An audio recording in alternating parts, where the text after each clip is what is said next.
Olá, quinto ano, vamos para a nossa aula de ciências que está na página 11 e hoje estudaremos sobre os alimentos. Vamos conhecê-los?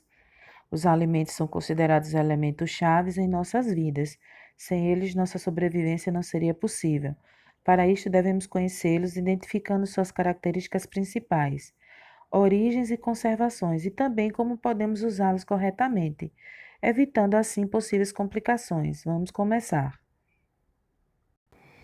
Normalmente, os alimentos possuem origem vegetal ou animal, porém, um destes alimentos não é originado de um ser vivo e representa um elemento não vivo, que é a água. Apesar da classificação diferenciada, a água não se torna menos importante, sendo essencial para a nossa sobrevivência. De forma mais simples, os alimentos de origem vegetal estão relacionados aos vegetais, que são as raízes, as folhas, as sementes, as frutas. Já os alimentos de origem animal são produzidos e formados a partir de um animal. E os alimentos de origem mineral, porque vêm da natureza, já é pronto.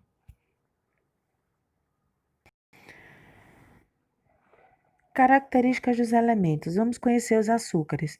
São alguns alimentos que possuem a predominância de açúcares em suas composições. Os açúcares são importantes na geração de energia e, consequentemente, permitem que realizemos todas as nossas ações corporais. Podemos encontrar e exemplificar alguns alimentos que têm açúcar, como as frutas, alguns legumes, cereais que são feitos do trigo, o arroz, a cevada, entre outros. Os alimentos que contêm açúcares podem originar outros alimentos, também com quantidades específicas de açúcares. Um exemplo presente em nosso dia a dia são os pães, os biscoitos e bolos.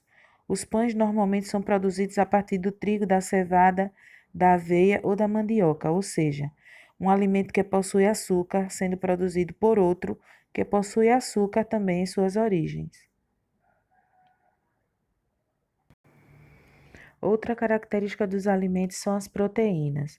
Elas são componentes presentes nos alimentos de origem animal, que vêm das carnes, os leites, seus derivados e ovos. Muitos alimentos processados domesticamente ou na indústria também são fontes de proteínas, como a linguiça, salsicha, o presunto, salame. Porém, esse grupo oferece um maior risco à saúde pelo mesmo motivo que os levam a serem produzidos, é o processamento. Por isso, devem ter seu consumo controlado. Não deve-se exagerar no consumo de alimentos industrializados. As proteínas são importantes na formação e funcionamento de órgãos, tecidos e células. Além de todos os alimentos citados, a soja é um exemplo de fonte proteica, mas de origem vegetal. Agora vamos para as gorduras. As gorduras também são conhecidas como lipídios e, assim como os açúcares, são responsáveis pela geração de energia. Mas as coincidências não acabam aqui. A ingestão excessiva, quem consome muito lipídio, também provoca graves problemas de saúde, como veremos mais à frente.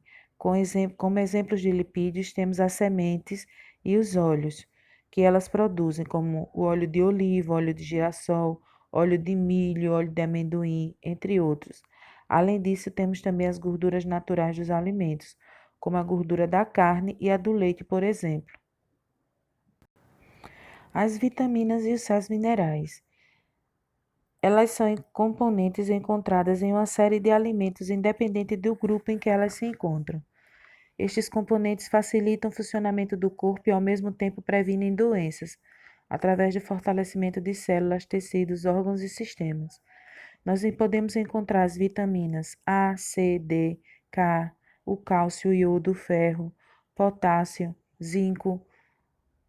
E existe também algumas medicações que podem substituir os alimentos que contêm vitaminas, no caso de falta de vitamina no organismo. Mas essas medicações só podem ser passadas pelo médico e acompanhadas também pela orientação médica. A água é um componente essencial para a nossa sobrevivência. Como dissemos no início desta aula, ela pertence ao grupo dos elementos não vivos, ela é um minério. Por outro lado, pode ser encontrada em boa parte dos alimentos de origem vegetal ou animal, nas sementes, nas carnes, nas frutas, nos legumes. Dentre as funções da água, podemos destacar promover a hidratação, ser um indicador da temperatura corporal e composição de líquidos corporais, como o sangue. Nas imagens a seguir, poderemos ver exemplos de alimentos que possuem água em seu interior, como as frutas, alguns tipos de carnes, nos legumes. Agora iremos para alguns hábitos alimentares. Inicialmente, vale destacar que a conservação dos alimentos é o ponto fundamental para dar sequência a essa aula de hoje. Devemos conservá-los adequadamente para que estejam sempre bons para o consumo. Começa primeiro pela refrigeração, colocando na geladeira e também acondicionando. O que é isso? Mantendo o alimento bem fechado em vasilhas plásticas, em sacolinhas plásticas, para que o alimento não venha a se deteriorar.